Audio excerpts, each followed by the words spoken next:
Ja, Erik Bergqvist, du har inte för så lång tid sedan kommit in som parlamentariker i EU-parlamentet och då blir ju sportfrågan, hur känns det nu?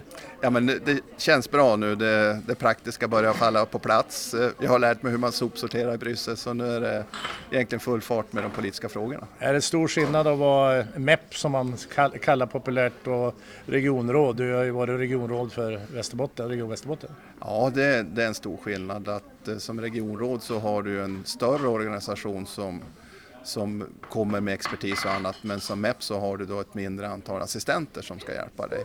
Men å andra sidan, det är ju mycket större frågor, du har många mer parlamentariker, egentligen politiker som du kan samverka med och sådär, så att det finns skillnader och det finns likheter, men jag måste säga att än så länge så att vara regionråd var fantastiskt roligt och intressant, och samma sak gäller för att vara MEP. Än så länge.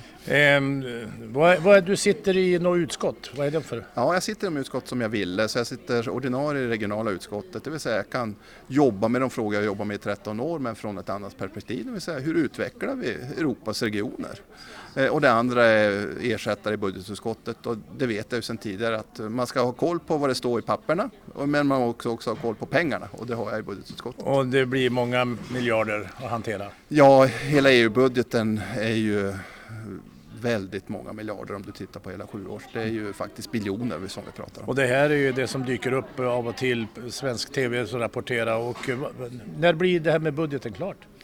Det vet vi inte. Planen är väl nu att det ska kunna bli klart tidigt nästa år, men det förutsätter att vi vet vad som händer med Brexit. För vi kan ju inte göra någon budget förrän britterna har bestämt sig. Antingen blir de kvar eller också lämnar de. Och fram till dess så kan vi bara gissa hur ett budgetscenario skulle kunna se ut. Vad spelar det för roll för oss i norra Sverige, det här med budgeten? Det spelar väldigt stor roll, för det handlar ju om att kunna dels använda strukturfonderna som vi har haft stor nytta av i norra Sverige. Vi har kunnat bygga bredband, vi har kunnat utveckla våra företag, vi har kunnat utveckla resecentrum med multimodalitet inom transportsektorn. Väldigt mycket av det som vi har pratat om här på logistikdagen. Och blir det förseningar där, då kommer det bli förseningar det som vi redan nu egentligen skulle behöva vara igång med. Så det är oerhört viktigt att vi får snabba beslut om en budget, och givetvis också att vi får tillräckligt med medel i en sån budget så vi kan göra bra grejer. En del funderar ju på, är det kul att vara MEP, att sitta i parlamentet? Är det inte ett himla tradande och händer det någonting? Så ser man något resultat? Jo, men det kan man göra, och för mig så blir det enklare att se resultat, för jag har ju jobbat med resultatet från EU med resurserna och med programmen, och jag vet vad som händer när du fattar beslut om vissa saker, så vet jag vad som händer på det lokala planet. Så på det viset så blir det lite roligt att få sitta och göra de här förordningarna och prioritera de här pengarna, för då vet man vad som händer sen när de landar. Jag tänkte på... Så nörd är jag. Ja, precis. Ja, men det är väl inte så väldigt många som har din bakgrund. Du har ju varit regionpolitiker och varit lokalpolitiker också inte så länge sedan. Och det kanske finns någon nytta med det också när man jobbar på EU-nivån.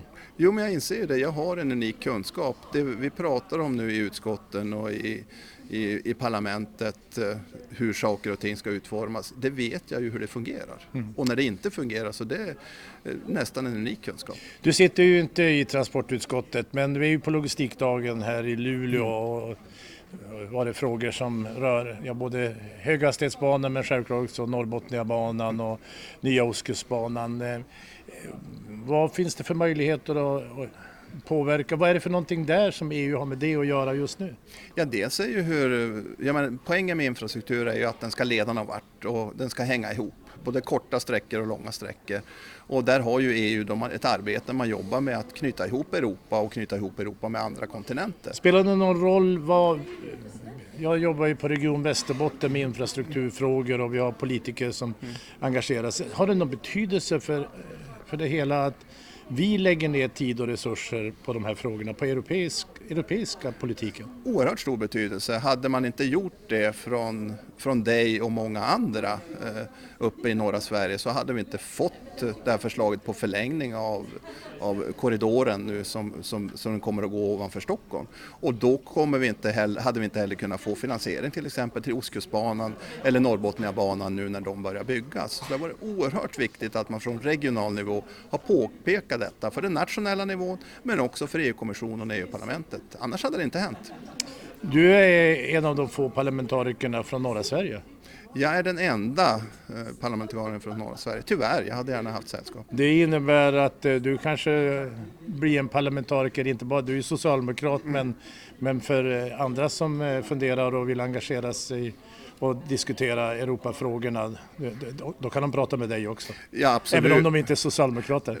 Absolut, och jag menar de här frågorna rent krasst, vi har sällan varit oense i norra Sverige om hur de här sakerna ska se ut. Och det var en del som inte brukar rösta på S som i förtroende sa att jag kommer nog rösta på dig i alla fall. Så att, det är ju roligt. Okej, du får ha lycka till med fortsatta. Får vi se om vi återkommer med någon rapport i något senare tillfälle. Tack så mycket.